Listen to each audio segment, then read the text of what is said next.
आजकल देश के अंदर एक राष्ट्र और एक चुनाव की चर्चा चल रही है।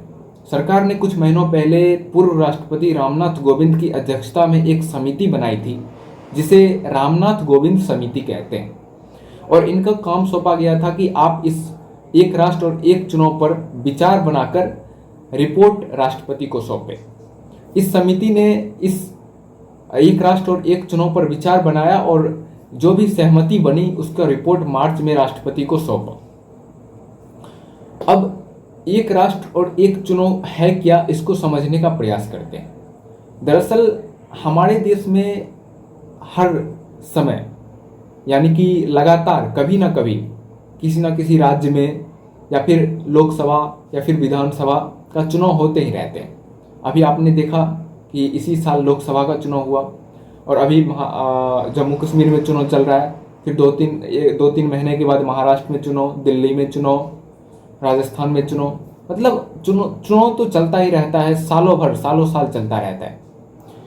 तो इस चीज़ को देखते हुए, क्योंकि चुनाव अपने आप में एक बहुत जटिल प्रक्रिया होती है, चुनाव आयोग के लिए भी, आम जनता के लिए भी, तो इस चीज़ को देखते हुए सरकार ने सोचा कि क्यों ना लोकसभा और विधानसभा का चुनाव एक साथ कराया जाए।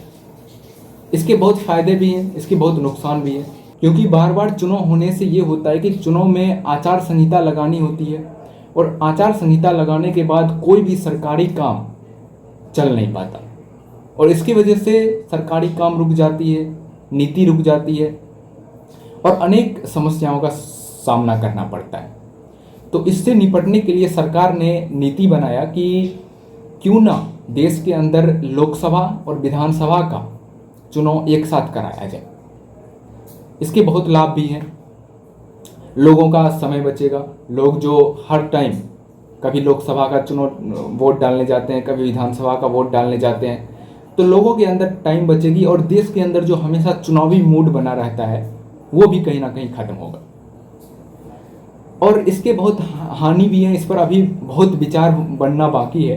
पूरे देश में एक साथ लोकसभा और विधानसभा का चुनाव करवा पाना चुनाव आयोग के लिए भी बहुत बड़ी चुनौती है और इसके लिए बहुत प्रशासन और बहुत सिक्योरिटी की ज़रूरत पड़ेगी और निसंदेह ईवीएम की भी अत्यधिक ज़रूरत पड़ने वाली है।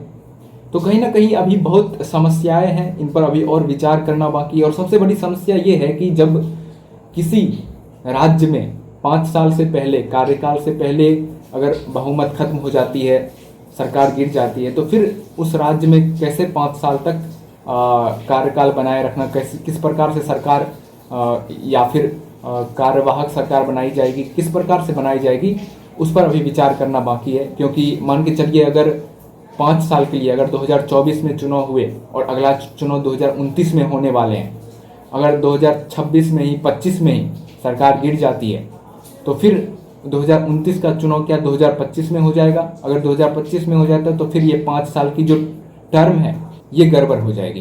तो इसीलिए अभी इस पर विचार बनना बाकी है।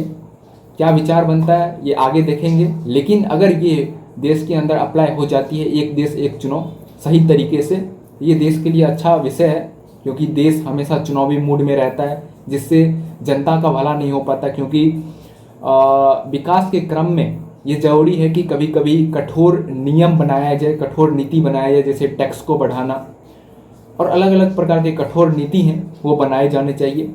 लेकिन क्योंकि चुनावी मूड रहता है हमेशा, इसीलिए सरकार कोई कठोर नियम नहीं बना पाती। तो इस कारण ये जरूरी है कि चुनाव 5 साल के अंतराल पर हो, चाहे वो लोकसभा के हो या विधानसभा के हो।